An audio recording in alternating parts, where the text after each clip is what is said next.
bonjour Martine Laval. Bonjour, donc, vous êtes l'auteur d'un magnifique livre, Apprivoiser votre cerveau. Nous allons découvrir votre parcours dans cette première vidéo. Où êtes-vous née, Martine Laval? Je suis née exactement dans le centre de la France. Je ne le suis que plus tard. Vous n'êtes pas née à Lille? Pas du tout. Je suis née à Saint-Amand-Montrond. Et à Saint-Amand-Montrond, dans ce village-là, il y a un arbre en disant « Ici est le centre de la France ». Ah bon? Donc vous êtes née au centre de la France? Je suis née au centre de la France. Je suis restée 3 ans.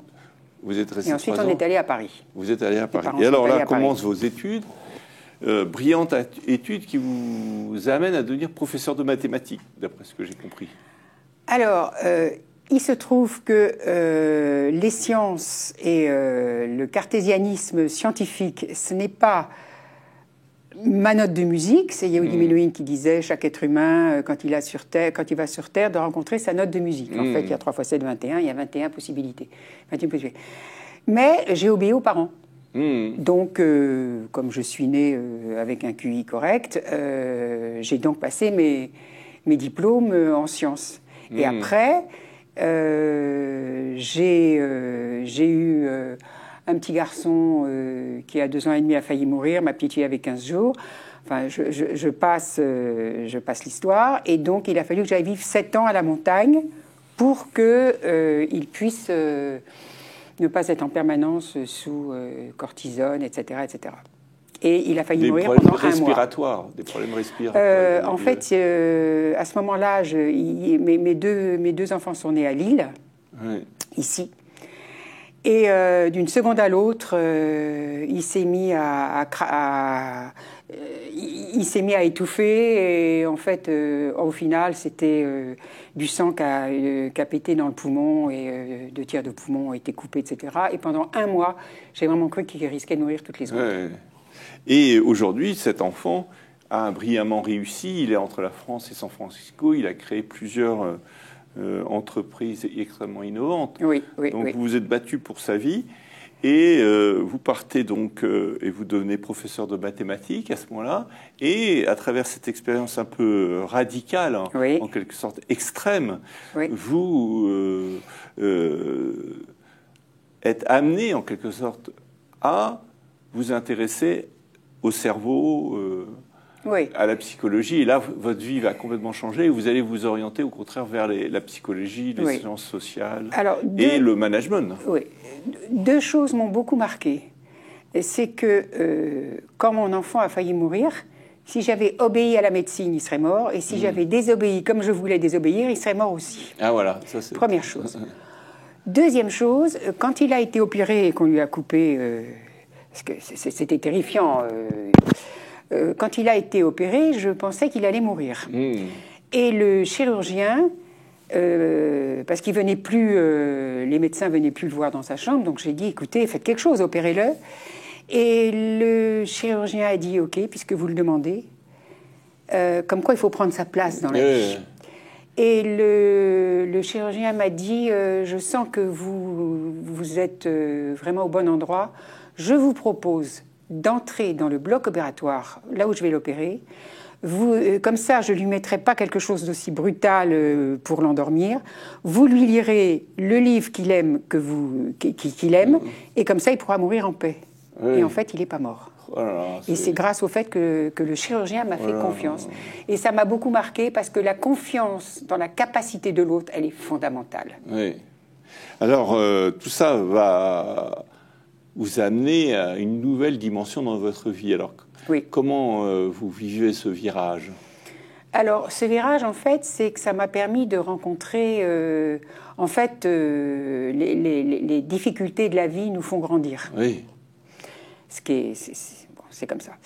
Et ça m'a permis, là où j'ai été prof de maths, la deuxième chose qui m'a marquée, c'est qu'au bout d'1 an, le directeur m'a dit...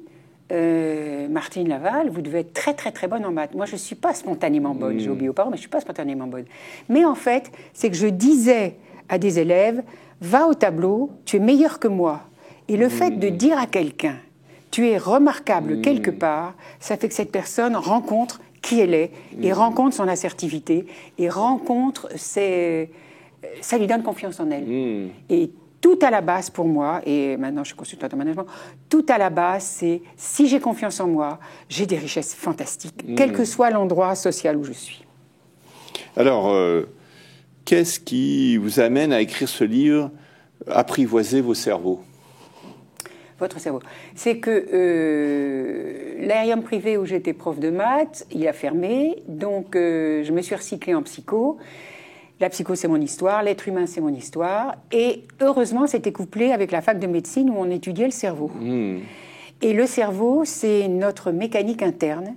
Et si nous ne connaissons pas comment fonctionne notre cerveau, nous ne connaissons... C'est comme si on ne connaît pas le moteur d'une voiture, enfin, s'il n'y avait pas de moteur dans une voiture, mais même si aujourd'hui il y aura des robots à la place, si on ne connaît pas s'il n'y avait pas de moteur dans la voiture, elle ne bouge pas. Donc s'il n'y a pas de cerveau dans l'être humain, et s'il n'y a pas la connaissance minimale du cerveau sur l'être humain est d'une brutalité terrible par rapport à l'autre. Alors, dans ce livre, vous évoquez toute une série de questions essentielles, comme le déni émotionnel, comme le volcan intérieur des émotions inconscientes. Ça, c'est très bien dit. Nombreux sont ceux qui ont tenté de négliger l'émotion dans leur quête pour comprendre le comportement humain. En vain, le comportement et l'esprit, qu'ils soient conscients ou non, ainsi que le cerveau qui les engendre, refusent de livrer leurs secrets lorsque l'émotion et les nombreux phénomènes qui se cachent sous ce nom ne sont pas pris en compte comme il se doit. Antonio Damasio. Donc ça, je pense que c'est au cœur de votre réflexion et au cœur de ce livre. Alors, c'est quoi les émotions?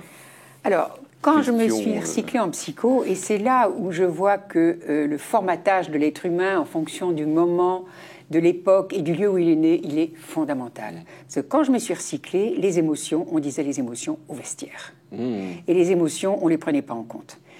Et puis, un jour, les émotions, on a vu que c'était elles qui décidaient tout chez l'être humain. Absolument tout. Et en plus de ça, avec la découverte des neurones miroirs il y a une quinzaine d'années, si tu ressens une émotion, je ressens la même émotion en temps réel. Exactement. Ça veut dire que s'il y a des environnements qui ont une quantité d'émotions perturbatrices essentielles, mes neurones miroirs font qu'il faut que je quitte cet environnement. Et si je ne connais pas le fonctionnement de mon cerveau, c'est un ordinateur fantastique, mais ça n'est qu'un ordinateur qui nous permet de faire et non pas d'être. Il nous fait faire des choses fantastiques, mais il ne nous permet pas d'être. Alors comment on construit cet être au-delà du faire, justement? Comment on dit ce savoir-être plutôt que le savoir-faire ou le savoir tout court? Eh bien, le savoir-être, c'est la conscience. Et la conscience, on ne sait pas exactement où elle est. Elle n'a que 200 000 ans, d'après les connaissances actuelles. Le premier cerveau, il a 600 millions d'années. Le cerveau reptilien qui fait que si tu veux manger à ma place, je te tue. Parce qu'avant, il n'y avait pas assez de nourriture pour trop d'espèces animales. Donc si nous sommes toujours là, c'est que nous sommes des tueurs de service. Nous avons tué celui qui voulait manger à notre place. Et nous sommes toujours des tueurs. D'une façon, sur la moitié de la planète, tout à fait sophistiquée, mais nous sommes toujours des tueurs. Et ça, c'est notre cerveau. Notre cerveau, dès que nous sommes en danger, il nous fait tuer de façon sophistiquée dans les pays nantis et de façon non sophistiquée dans les pays non nantis. Et si la conscience d'amour ne donne pas des ordres à notre cerveau, je projette, j'imagine, et à l'époque actuelle, on est vraiment sur vraiment un basculement, que l'espèce humaine peut disparaître sous le pouvoir du cerveau. Maintenant, s'il y a le pouvoir de la conscience d'amour qui donne des ordres au cerveau, alors on a des chances que le transhumanisme soit bien géré. Merci beaucoup sur ces mots tout à fait fascinants pour le futur. Nous allons rentrer dans une seconde vidéo où on va parler justement du présent, mais aussi du futur. À tout de suite, Martine.